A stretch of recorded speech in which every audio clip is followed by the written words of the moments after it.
कुछ लोगों ने अपने निहित स्वार्थ से मजहबी जनून और सत्ता की तुष्टीकरण की उस निकृष्टता में पड़ करके अयोध्या को भी उपद्रव और संघर्ष का एक अड्डा बना दिया था। पिछली सरकार ने अयोध्या को लहूलुहान करने का कार्य किया था। स्वतंत्र भारत के बाद श्री राम जन्मभूमि आंदोलन के अनेक पड़ाव अयोध्या ने देखे हैं। अयोध्या जिसके नाम से यह एहसास होता है कि यहां कभी युद्ध नहीं हुआ, यानी कोई भी दुश्मन यहां के शौर्य से, यहां के वैभव से, यहां के पराक्रम के सामने कभी टिक नहीं पाया।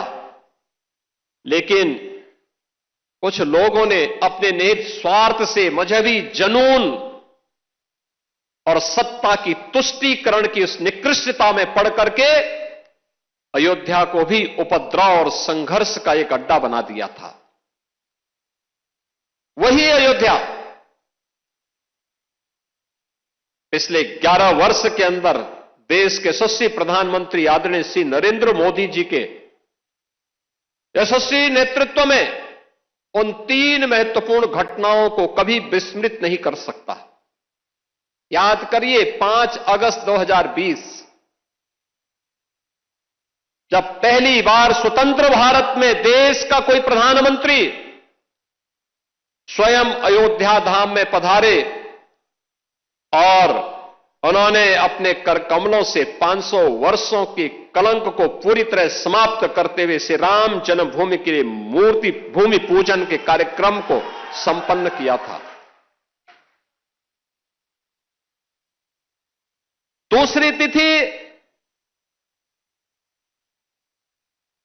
जब 22 जनवरी 2024 को, और हिंदू पंचांग के अनुसार कहें तो पौष शुक्ल द्वादशी की वह पवित्र तिथि, जब स्वयं फिर आदरणीय प्रधानमंत्री जी अयोध्या धाम पधारे और उन्होंने श्री राम लला के भव्य मूर्ति की प्राण प्रतिष्ठा के कार्यक्रम को अपने कर कमलों से संपन्न किया।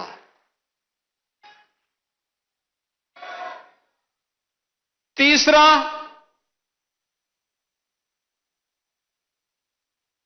जब अभी 25 नवंबर को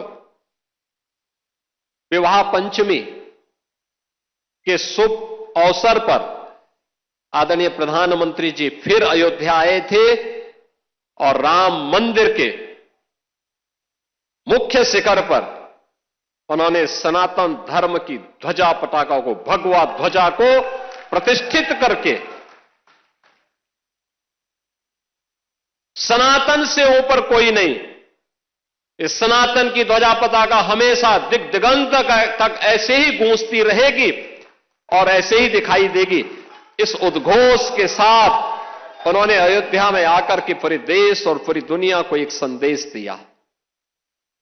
बहनों और भाइयों, अयोध्या ने जो संघर्ष देखा था, पिछली सरकार ने अयोध्या को लहूलुहान करने का कार्य किया था। जिस अयोध्या में कभी संघर्ष नहीं होते थे, उस अयोध्या को लहूलुहान करने वाले लोग, उस अयोध्या में जिनके शासन में आतंकी हमले होकर के अयोध्या को लहूलुहान करने का प्रयास हुआ था, लेकिन प्रभु की कृपा और बजरंगबली जहां की रक्षा स्वयं कर रहे हो, वहां तो भूत पिशाच से निकट नहीं आवे महावीर जब।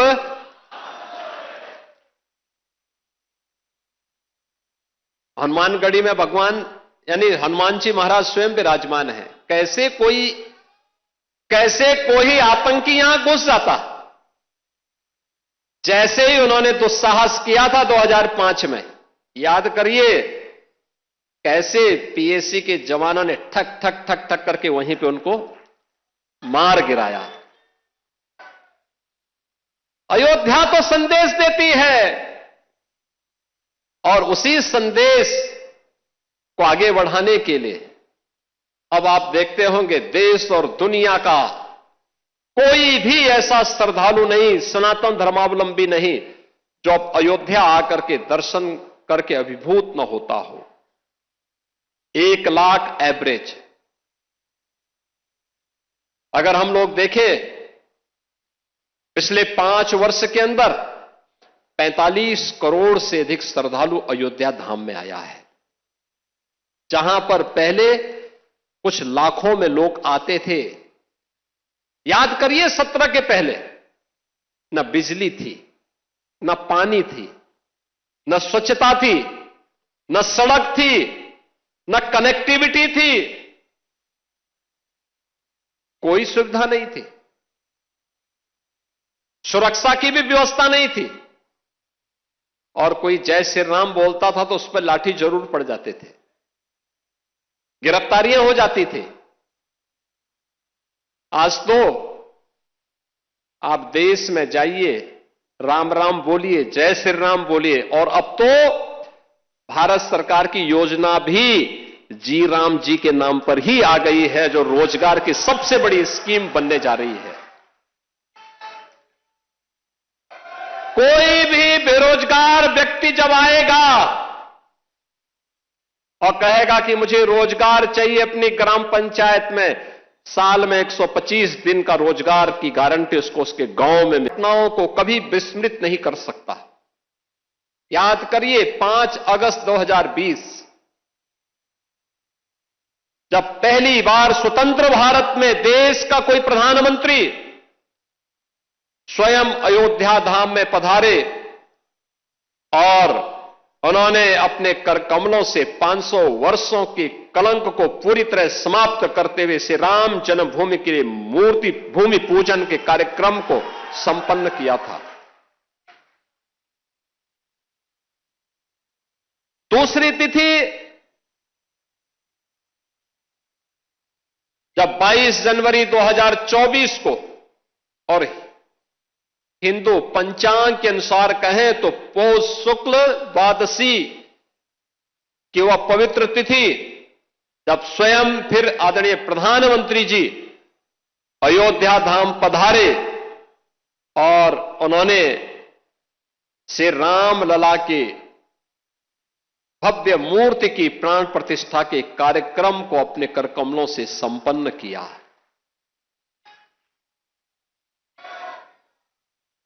तीसरा,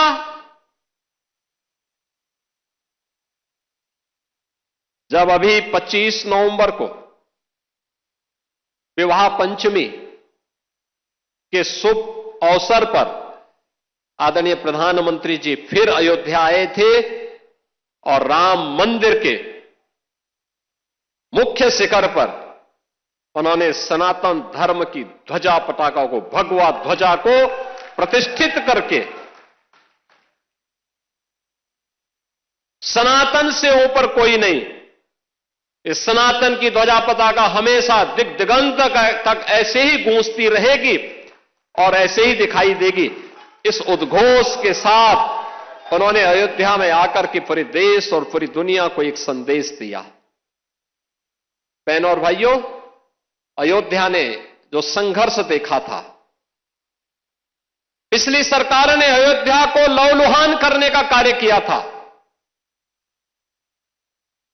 जिस अयोध्या में कभी संघर्ष नहीं होते थे, उस अयोध्या को लहूलुहान करने वाले लोग, उस अयोध्या में जिनके शासन में आतंकी हमले होकर के अयोध्या को लहूलुहान करने का प्रयास हुआ था, लेकिन प्रभु की कृपा और बजरंगबली जहां की रक्षा स्वयं कर रहे हो, वहां तो भूत पिशाच से निकट नहीं आवे महावीर जब।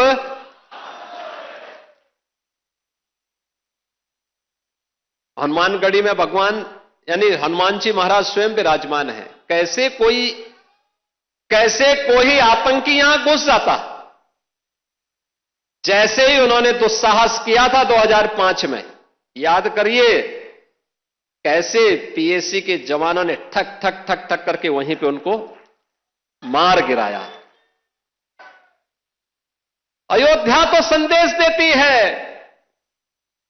और उसी संदेश को आगे बढ़ाने के लिए अब आप देखते होंगे देश और दुनिया का कोई भी ऐसा श्रद्धालु नहीं, सनातन धर्मावलंबी नहीं, जो अब अयोध्या आकर के दर्शन करके अभिभूत न होता हो। 1 लाख एवरेज। अगर हम लोग देखें पिछले 5 वर्ष के अंदर 45 करोड़ से अधिक श्रद्धालु अयोध्या धाम में आया है। जहां पर पहले कुछ लाखों में लोग आते थे। याद करिए 17 के पहले न बिजली थी, न पानी थी, न स्वच्छता थी, न सड़क थी, न कनेक्टिविटी थी, कोई सुविधा नहीं थी, सुरक्षा की भी व्यवस्था नहीं थी, और कोई जय श्री राम बोलता था तो उस पर लाठी जरूर पड़ जाते थे, गिरफ्तारियां हो जाती थी। आज तो आप देश में जाइए, राम राम बोलिए, जय श्री राम बोलिए, और अब तो भारत सरकार की योजना भी जी राम जी के नाम पर ही आ गई है, जो रोजगार की सबसे बड़ी स्कीम बनने जा रही है। আমাদের ভিডিও ভালো লাগলে লাইক এবং শেয়ার করুন, কমেন্ট সেকশনে গিয়ে জানান আপনাদের মতামত। আরও ভিডিও পেতে আমাদের চ্যানেল সাবস্ক্রাইব করুন এবং প্রতি মুহূর্তে খবরের আপডেট পেতে প্রেস করুন বেল আইকন।